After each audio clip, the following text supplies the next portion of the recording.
तुम्हें जिनको डुबाकर रखो जहर वो लोग ही उगलते हैं, जहर वो लोग ही उगलते हैं।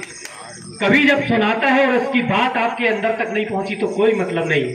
मुझे पुनः बैरागी जी की पंक्तियां आती हैं, स्मरण आती है कि आसमान से बियाबान तक, गहरे बहुत समंदर तक।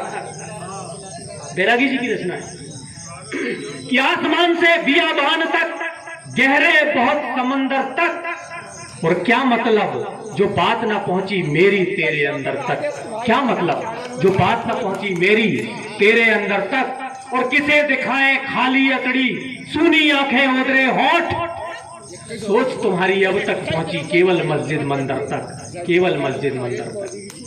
तो निश्चय ही बैरागी जी गजल, शेर, गीत, चाहे वो ठेठ देहाती की रचनाएं हों, एक स्थापित साहित्यकार हैं और पद्मश्री के हकदार हैं। और एक ऐसी मशहूर शख्सियत को हम आज अपने बीच पाकर निश्चय ही अपना अहोभाग्य मान रहे हैं। और हमारी मित्रता के आग्रह के कारण वो यहाँ पधारे। उनको ऐसे छोटे मंच पे लाना बड़ा दुष्कर दुरूह कार्य था, लेकिन हम उनके शुक्रगुजार हैं, कृतज्ञ हैं, आभारी हैं कि वो हमारे आग्रह पर यहाँ आए। बड़े बड़े मंचों में वो जाते हैं और बड़ी बड़ी संस्थाओं द्वारा पुरस्कृत हुए हैं। हाँ बेटा, बाहुबली और भल्लाल देव फिर निकल पड़े हैं।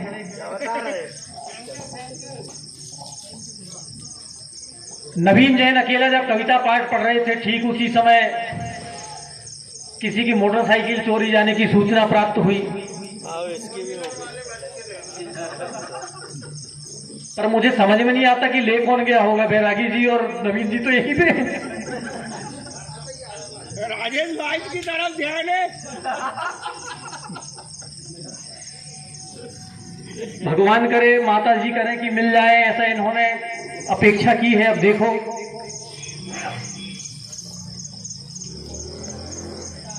ये गाड़ी भी निकल जाए, नहीं तो पीछे से मिक्सी की आवाज भी आ रही थी अभी। नहीं, अभी क्या है, हमारे नवीन जी जो है ना, अभी 10 दिनों से बाहर, और पत्नी को बता के गए थे कि मैं 10 दिनों तक घर नहीं आऊंगा। तो पत्नी भी निश्चिंत हो गई कि 10 दिन तक तो जाएंगे नहीं। पर इनको लगा नहीं यार, बीच में जाना चाहिए। अचानक पहले दिन बाहर गए, वो गोंदिया प्रोग्राम देने गए, वहीं से पहुंच के फोन किए, काहे? बोले घर में हो। भाभी बोली हाँ। बोले पक्का घर में हो? बोले हाँ घर ही पे तो है। बोले जरा मिक्सी चला के बताओ। भाभी जी ने प्लग में मिक्सी फंसाया, घर चला के मोबाइल में सोना दिया। बोले ठीक। अगले दिन फिर इनका नागपुर प्रोग्राम, वहां चले गए। भाभी को फोन लगाया, बोले कहाँ हो? भाभी बोले घर ही पे तो है। बोले पक्का मिक्सी चला के बताओ। भाभी ने प्लग फंसाया, मिक्सी चलाई, मोबाइल में सुना दिया। बोले घर की आवाज, हाँ ठीक ठीक। लेकिन चौथे दिन अचानक ये घर आ गए। 10 दिन का बोल के गए थे, लेकिन चौथे दिन आ गए। घर आए तो घर पे ताला लगा हुआ था। अब इनके मन में आया कि यार घर में ताला लगा हुआ है, पत्नी कहाँ गई? पड़ोसन से पूछा। बोले काहे मेरी पत्नी कहाँ गई? बोले भाई साहब आपकी पत्नी पता नहीं कहाँ चली गई, रोज सुबह जाती है और साथ में मिक्सी लेके जाती है। जिनके समझ में आया हो तो भाई हाथ से हो जाए, ताली बजाओ। बहुत बढ़िया, बहुत बढ़िया कार्यक्रम है। भली अल्पजीवी है लेकिन बुद्धिजीवी हैं। बेटी बचाओ अभियान की बात हो रही थी अश्क जी के द्वारा कि हंसी कितना भी हो मंजर मगर अच्छा नहीं लगता। बेटियों के बिन जीवन का सफर अच्छा नहीं लगता। और हजारों नेमतें मौजूद हों घर में मगर सच है, न हो घर में अगर बेटी तो घर अच्छा नहीं लगता। न हो घर में अगर बेटी। बेटी बचाओ पे मेरी रचना प्रस्तुत कर रहा हूं। शान समाज की, कुल की आन, मैं देश का अभिमान, मैं पुत्री कन्या बेटी हो मेरा भी गौरव गुणगान। मैं पुत्री कन्या बेटी हो मेरा भी गौरव गुणगान। माँ तेरे दामन में भरना चाहूं मैं किलकारी, मैं तेरे आंगन की बनूं सुंदर सी फुलवारी।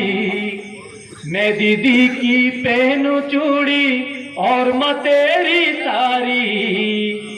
मैं भी जन्मूं मैं भी जीऊं मुझ पर भी दो ध्यान। मैं भी जन्मूं मैं भी जीऊं, मुझ पर भी दो ध्यान। मैं पुत्री कन्या बेटी हो मेरा भी गौरव गुणगान। उंगली तितली पकड़ूं पतंग उड़ाऊं, आंख मिचौली खेलूं। उंगली पकड़ूं पापा की, भैया के खिलौने ले लूं। गोद तेरी पाने की चाहत माँ मैं ये किससे बोलूं। गर्भ कोठरी में ही दब के हो जाऊं ना बेजान। गर्भ कोठरी में ही दब के हो जाऊं ना बेजान। मैं पुत्री कन्या बेटी हो मेरा भी गौरव गुणगान। ममता के आंचल में चहकूं पूरा जीवन जी लूं, या ममता के आंचल में चहकूं पूरा जीवन जी लूं। या मैं खुद को अबला समझूं और होठों को सी लूं। गर्भ कोठरी में दब जाऊं, घूंट जहर के पी लूं। दफन कोख में ही हो जाऊं, घूंट जहर के पी लूं। अब की बार गलती ना करना, मांगू जीवन दान। कन्या भ्रूण की इच्छा है कि अब की बार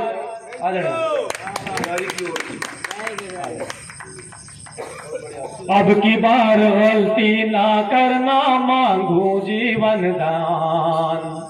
और शिक्षा कला चिकित्सा सभी में मैं ही अव्वल आऊं।